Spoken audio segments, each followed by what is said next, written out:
Bom dia, eu chamo-me Paula Azevedo e sou professora de inglês nesta escola, em especial da parte secundária. Eu costumo dizer aos meus alunos uma coisa que condiz, eu lamento não falar com a serenidade que o Senhor nos transmite, mas eu não consigo. E uma das razões por que eu não consigo falar com essa serenidade é que eu não consigo já ver a vida da forma como vê. É a experiência, é tudo que o Senhor traz a mais do que eu. Mas eu digo sempre aos meus alunos que eles são a geração da esperança. Porque continuam a estudar, continuam a lutar pelos 18 e pelos 20 e não ouvem falar noutra coisa que não seja desemprego e crise. Por isso eles são mesmo a geração da esperança. E eu digo-vos isso não politicamente falando dentro das aulas, porque temos uma unidade que se chama os Jovens em Trabalho. Mas há várias coisas que neste momento me fazem muita confusão. Claro que a serenidade com que o Senhor fala... Eu ontem fui ver várias coisas sobre o Senhor enquanto pessoa. À internet, à Wikipédia porque eu achei estranho ser Soares dos Santos, grupo Jerónimo Martins, pensei, mas isto está sucessório, é familiar, a empresa, porque algumas coisas. Eu gosto muito da forma como o Pingo Doce funciona, nunca lá trabalhei, mas vejo quando as pessoas dizem que são sempre pagas na hora, e isso hoje é ótimo. E pelo menos depois tiram o ordenado, não é? Porque o diretor não tem culpa, mas cheguei ao fim do mês e recebi menos não sei quantos euros. Isto vai acontecer no dia a dia, nós tiramos, não é? Eu acho que há várias coisas que me revoltam neste momento enquanto cidadã, enquanto professora e enquanto mãe. Porque ainda não sou avó, se não é que estaria, não é que eu acho que já estaria de trás, já me estava a dar aulas sobre isso.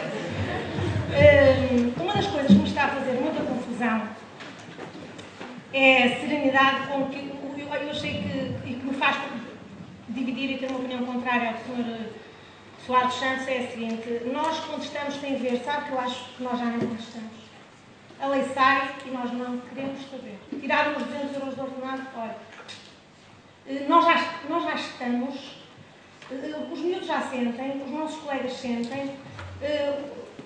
Hoje houve um intervalo giríssimo na sala dos professores em que se tocou uma música e eu disse a alguém que fez tanto muito bem: façam isto todos os dias.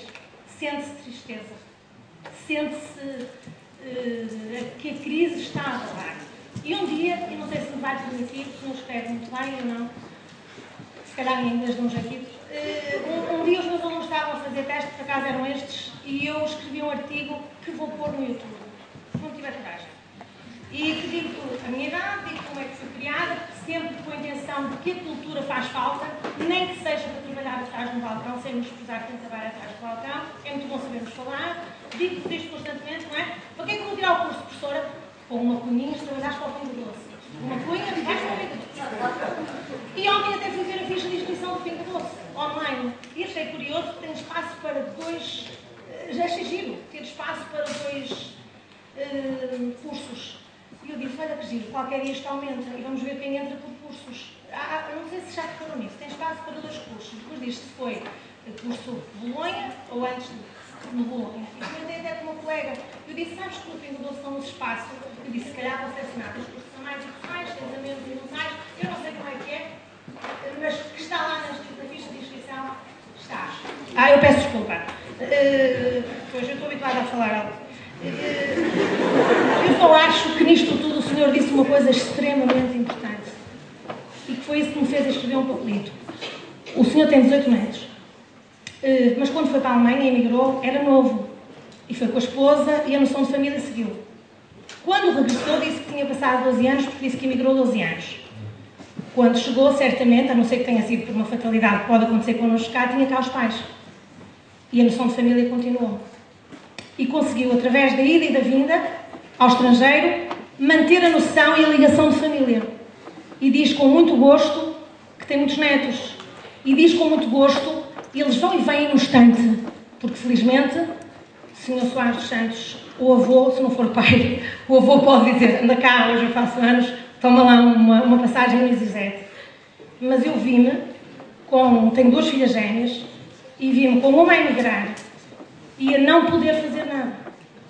E a pensar que noção de família é que fica quando nós só falamos na crise. Onde é que estão os valores familiares? Vamos deixar esta população só velha cá? Vamos deixar os pais, eu vou deixar o meu pai que olhou 47 anos por mim e vou dizer agora vou embora e vou emigrar por dinheiro. Para quê? Para depois dizer, mas deixou um quadro de família, uma casa de família, o brasão da família, o cadeirão da família. E estamos a perder uma coisa que para mim é mais importante do que o dinheiro, é a noção de família. Eu vejo os meus alunos, em cada composição que fazem, todos os dias dizem, ou o pai de um teve que emigrar, ou o irmão teve de emigrar, ou a mãe tem depressão porque teve de não sei o quê. Isto está a incomodar-me solenemente em termos de valor familiar que acho que em Portugal sempre tivemos. Peço desculpa por... Eu, de certa maneira, concordo consigo, mas repare uma coisa, a minha serenidade vem da idade. Da idade, não é nada, já fui bravo. Está aqui uma nora minha que o diga. mas depois sereno, mas eu vou-lhe contar, mas não sei se este exemplo é bom, mas eu acho que é interessante focar. Passou-se comigo. Eu nos últimos 11 anos fiz 13 operações. Estive a morrer 3 vezes. E estou aqui. Estou aqui. E estou aqui porquê? Porque uma das coisas que eu decidi é que eu não queria morrer. Eu tinha que lutar. Eu estive uma vez doente, a primeira vez que estive doente foi em 2000, não foi em 1999. E contrariamente àquilo que se julgava, que ia estar 6 semanas fora, tive 6 meses. E quando cheguei tive apanhei uma grave crise no Brasil. E não quero saber a quantidade de amigos que surgiram ao lado a dizer tens que vender. E eu recusei-me a vender. E tomei as medidas necessárias. Uma foi sair do Brasil, imediatamente, para reduzir a dívida que entretanto tinha sido aumentada. E porquê? Porque eu não gosto de desistir. Não se pode desistir. Eu tinha a responsabilidade, como tenho hoje, de milhares de pessoas que trabalham na companhia. Hoje na companhia tenho 70 mil pessoas. Portanto, a gente, se as coisas não estão a correr bem, a gente tem que dizer a quem trabalha. Nós temos o hábito nos dramatiza em Portugal de escrever uma carta aberta. Todos os meses há alguém que escreve uma carta a todo o mundo. Porquê? Porque é preciso a verdade. E o nosso mal em Portugal, eu não queria entrar por esse caminho. Se isto fosse fechado, eu entraria. A verdade é que não nos contam a verdade. Estão sempre a prometer e sempre a informar que está tudo a melhorar. E depois a gente chega à casa e há um filho que perdeu o emprego, há um não sei quê, e ninguém nos diz porquê. Ninguém nos diz porque é que nós temos que reduzir um déficit em 3 anos e não em 5. Qual é a diferença? Qual é a diferença? A diferença é que há números e há pessoas. E hoje em dia olham-se muito mais para os números do que para as pessoas. E esta atitude, é por isso que foi criada, uma das razões que se criou na minha família, a Fundação Francisco Manuel Santos com o António Barreto, é justamente para chamar a atenção. Há um estudo feito pela Fundação, que está na fase final, em que demonstra que os 800 milhões de euros que têm que se poupar na saúde estão lá dentro. Estão lá dentro. Não é preciso fazer nada. Estão lá dentro. É melhorar a eficiência. Ora, não se pode admitir que haja médicos, enfermeiros e outros que não deem o seu melhor para a organização e que roubem medicamentos ou que roubem material. Como também não se admite que os controles não estejam a funcionar. Mas isto instaurou-se na sociedade portuguesa. Para onde é que há os grandes prejuízos? São nas aquelas onde não há um rosto. Não há um rosto. Nas outras não se passa nada. E quando se passa alguma coisa de grave nos outros, é o topo, não são os demais. Portanto, enquanto nós não conseguirmos perceber que temos que dar o melhor, qualquer que seja o lugar, nós não vamos mudar nada.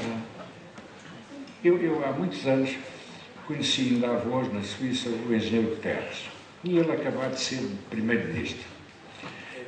E ele fez, aliás, uma conferência enorme, de um valor extraordinário que me deu prazer. E um dia chamou-me a São Bento. E na conversa eu nunca percebi porque ele queria conversar, queria desabafar. E então disse-me só isto: eu não mando nada. Já viu o que é um primeiro-ministro dizer a um cidadão que não manda nada? A máquina está toda emperrada. Então não há coragem para dar cabo a esta máquina. E ele disse-me naquela altura: eu na primeira oportunidade vou-me embora, perdeu as eleições, foi-se embora. Mas a culpa não é dos outros, a culpa é dele. Porque ele tinha os poderes necessários para desmanchar aquela porcaria toda. Hoje não se conseguem obter dados na administração pública. Porquê? Porque é que acabaram com os diretores gerais? Mas surge alguém neste mundo a dizer isto? Não são os partidos políticos, não são as confederações patronais, nem sindicais, nem nada. Ninguém apresenta alternativas. Todos cozinham a mesma coisa no mesmo sítio. Ora agora sou eu, ora agora és tu. Isto é que não pode ser. Isto é que não pode ser. E a sua angústia desapareceria se as coisas começassem a mexer. Mas começam a mexer se nós começarmos na terra onde nós vivemos e onde está o nosso município. Por acaso não sou de Vieira, só trabalho cá há 20 anos, por isso estou quase de Vieira. Eu sou da Póvoa de Linhoso. E o que eu noto é que uma empresa como esta, uma empresa como o Pingo Doce, que até tem uma fundação, podia, isto é uma sugestão, que se calhar é totalmente inviável em termos económicos, não sei, porque não faço ideia, porque eu mal consigo gerir a minha casa, onde só somos 5, por isso não conseguia gerir o Pingo Doce. Mas o que eu queria dizer é: será que não há uma probabilidade de juntamento com a Fundação, se é que a Fundação tem algum desse apoio a jovens, de, por exemplo, o Pingo Doce fazer como nos Estados Unidos há empresas próprias, eu sei que o senhor até tem uma gelataria nos Estados Unidos, de fazerem, por exemplo, ao fim de semana, no Pingo Doce, os jovens poderem trabalhar 2 horas, 3 horas, o suficiente que lhes desse para não precisarem dos pais, porque não têm os pais para lhes dar neste momento, a maioria, para não precisarem dos pais para as coisas deles. Entende? Não sei se economicamente ou em termos de fiscalização, porque sei que o governo não facilita isso e sei que na América facilita, porque toda a gente arranja um part-time, toda a gente que estuda tem um part-time, mas qual era a probabilidade, por exemplo, na zona de Braga, que é uma zona onde está toda a gente a perder o emprego, em quase todas as famílias só uma pessoa que trabalha, se é que trabalha, qual era a possibilidade de ajudar os jovens, principalmente os universitários? Olha, deixe-me dizer uma coisa. Evidentemente que essa solução do part-time já existiu, ainda existe em alguns casos. O problema é que as nossas vendas também caem. O número de consumidores é menor, as vendas caíram. Portanto, nós neste momento, se não tivéssemos a política de não despedir, nós teríamos que cortar muita gente. E optou-se por ter uma redução nos lucros e manter as mesmas pessoas. Eventualmente este ano até, talvez não haja revisão salarial, que é para não fazer despedimentos nenhuns. Que eu disse uma delas, então vamos começar por cortar em cima. É isso que nós estamos a fazer. É que o problema não é só vocês que tocam, é nós também, às companhias. E os problemas da sociedade aumentam todos os dias. Repare uma coisa. A idade média dos portugueses há poucos anos era 50 e tal anos. Neste momento já está praticamente nos 80 e vai subir. Portanto, ninguém pode pensar, e por acaso aos 60 anos. O meu avô, na mesma idade, os filhos punham numa mantinha, sentavam-no, ele não podia andar sozinho. Ele anda sozinho e viaja sozinho, com a mesma idade. E estou a trabalhar. Enquanto que nós temos que verificar, isto é um problema terrível, porque as pessoas não podem ir para casa aos 60, têm que ir aos 70. E estão perfeitamente capazes de ir, mas o que vai atrasar é a entrada dos jovens. Por isso é que eu defendo que os jovens, de preferência, procurem países com uma idade média baixa, porque aí há necessidade de emprego. Percebe? Enquanto que nós não. Houve uma apresentação em setembro do ano passado, demográfica, de um estudo feito pela Fundação, em que o envelhecimento da sociedade portuguesa é uma coisa extraordinária e vai continuar a envelhecer. num estudo, há agora um portal da Fundação sobre opinião pública, dos últimos 20 anos, e evolui. E é muito interessante, eu estava a ver, enquanto que os suecos querem ter filhos, os nórdicos em geral, os portugueses não querem. Portanto, isto vai contribuir para o envelhecimento da população, isto é um problema gravíssimo. Mas as pessoas também começam a ter dificuldades e não podem ter filhos, por isto e por aquilo. Portanto, o problema é muito complicado. E eu incentivo os jovens, eu pensei que podem me acusar disto, daquilo, não. Eu incentivo os jovens, vão procurar países novos, onde vocês têm uma oportunidade enorme, porque o português é inteligente, é trabalhador. Então, fora do país é uma coisa fantástica. Fantástica. Porque não está debaixo desta pressão política diária. Eu adoro vir ao Norte de Portugal, porque o Norte de Portugal, nós somos bem recebidos no Sul, é uma agressividade permanente contra tudo. As pessoas vivem em más condições. Isto não pode ser, e os jovens têm que aceitar este desafio. Têm que aceitar. E são felizes, porque são países maravilhosos, em que só olham para a frente, não olham para trás. A Europa está numa situação dramática, porque é constituída por pessoas cansadas. E não se faz um país, não se desenvolve um país com pessoas cansadas. Desenvolve-se um país com pessoas novas.